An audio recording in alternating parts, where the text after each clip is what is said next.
Assalamualaikum warahmatullahi wabarakatuh. Halo semua.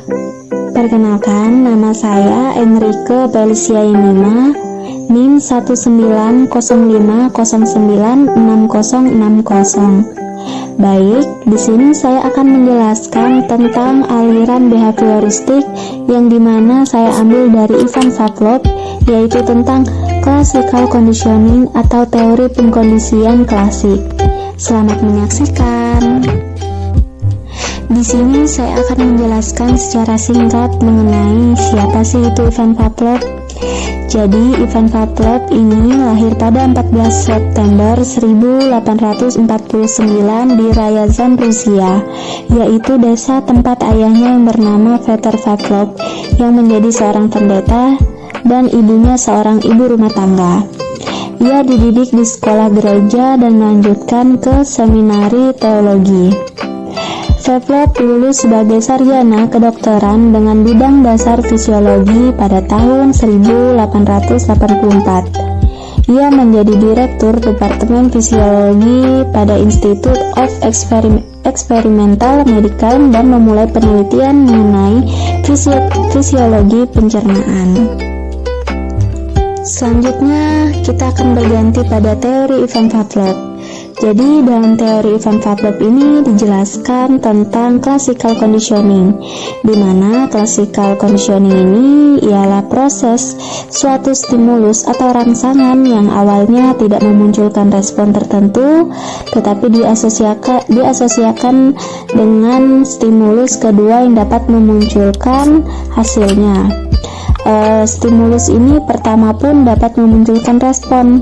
Classical conditioning ini memandang bahwa suatu organisme belajar berperilaku sebagai hasil dari mengaitkan atau mengasosiasikan stimulus. Dapat disimpulkan bahwa perilaku manusia ini merupakan keberhasilan fungsi dari stimulus. Selanjutnya, menurut Pavlov juga terdapat dua hal yang penting perlu diperhatikan, yaitu organisme selalu berinteraksi dengan lingkungan, dan yang kedua, dalam interaksi itu organisme dilengkapi dengan refleks. Dalam aliran behavioristik, Pavlov mengklasifikasikan lingkungan menjadi dua jenis, yaitu unconditioning stimulus dan conditioning stimulus, di mana unconditioning stimulus ini adalah lingkungan yang secara natural menimbulkan respon yang disebut unconditioning respon, atau biasa disebut respon yang tidak dikondisikan dan secara alami terjadi. Dan selanjutnya, conditioning stimulus. Conditioning stimulus ini tidak otomatis menimbulkan respon bagi individu, kecuali ada pengkondisian tertentu dari responnya, disebut conditioning respon.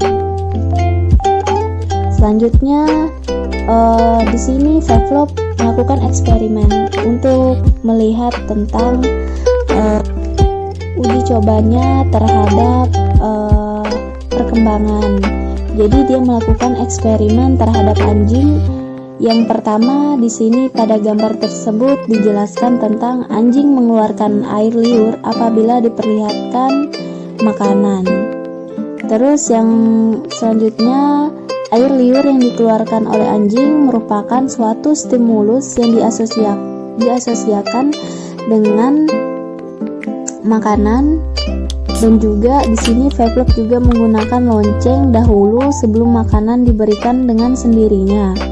Air liur pun akan keluar untuk melakukan rangsangan tersendiri, di mana apabila perbuatan yang demikian dilakukan berulang-ulang, maka pada suatu ketika dengan hanya membunyikan lonceng saja tanpa makanan, maka air liur pun akan keluar pula.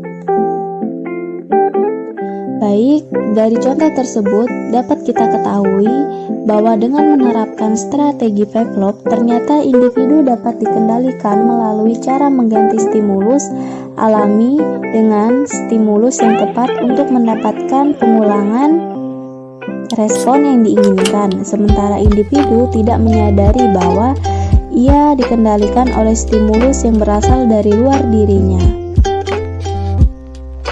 Demikian halnya dengan manusia dapat dikondisikan sedemikian rupa. Pengulangan dan latihan pada tahapan daring conditioning digunakan agar perilaku yang diinginkan dapat menjadi kebiasaan. Hasil yang diharapkan dari penerapan teori ini juga dapat kita pelajari bahwa Pavlov adalah di mana dia membentuk perilaku yang diinginkan sehingga menjadi sebuah kebiasaan. Baik, kita telah mendengar penjelasan materi dari saya, yaitu tentang aliran behavioristik dari Ivan Pavlov, tentang classical conditioning atau teori pengkondisian klasik.